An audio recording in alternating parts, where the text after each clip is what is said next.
മടവൂരിനെ അങ്ങോട്ട് പൊക്കിയിട്ട് സുബ്ഹാനല്ലാഹ് ലോകൊട്ടാകെ നിയന്ത്രിക്കുന്നത് മടവൂരാണ്.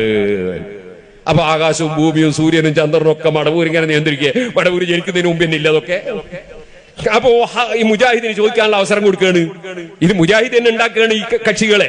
മുജാഹിദിന് ചോദ്യം ചോദിക്കാലോ, ആകാശവും ഭൂമിയൊക്കെ ഉണ്ടാക്കിയത് മടവൂരാ.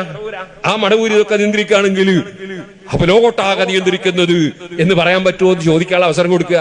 സുന്നത്ത് ജമാഅത്തിന് ഉത്തരവാദിയല്ല.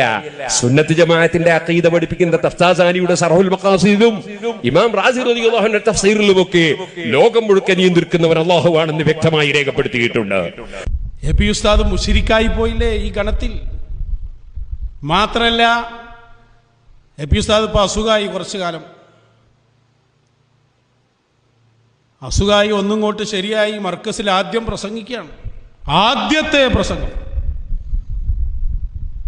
അതിൽ ഉസ്താദ് പറഞ്ഞ എന്താ? ശൈഖുന ഖുതുബുൽ ആലം. ഖുതുബുൽ ആലം മുദബ്ബിറുൽ ആലം ഒരേ അർത്ഥത്തിനാന്ന് അറിയാത്തവരില്ലല്ലോ. കേട്ടോളൂ, എ പി ഉസ്താദിന്റെ പുതിയ പ്രസംഗം പോലും അതല്ലേ. വെച്ചുകൊടുക്കും. ഇപ്പോൾ സംസാരിക്കുന്നില്ല. ബഹുമാനപ്പെട്ട ശൈഖുന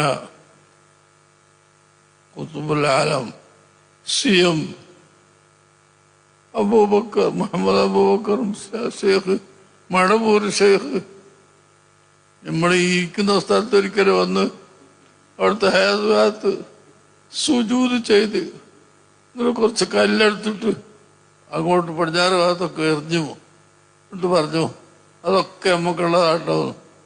അങ്ങനെ ആ സ്ഥലമൊക്കെ ഒന്ന് നമ്മളെ കയ്യിലുള്ളത്, കല്ലെറിഞ്ഞ സ്ഥലമൊക്കെ നമ്മളെ കയ്യിലുണ്ട്, നമ്മൾ കാശ് കൊടുത്ത് വാങ്ങിയതാണ്. അപ്പോ ഖുതുബുൽ ആലം എന്ന് പറഞ്ഞിട്ടാണ് തുടങ്ങുന്നത്. മാത്രമല്ല പിന്നീട് പറഞ്ഞു വരുന്നത് മർക്കസ് വരെ മഹാനരായ ശൈഖുൽ മശായിഖ് മടവൂർ ശൈഖുനായുടെ കറാമത്താണെന്നാണ്.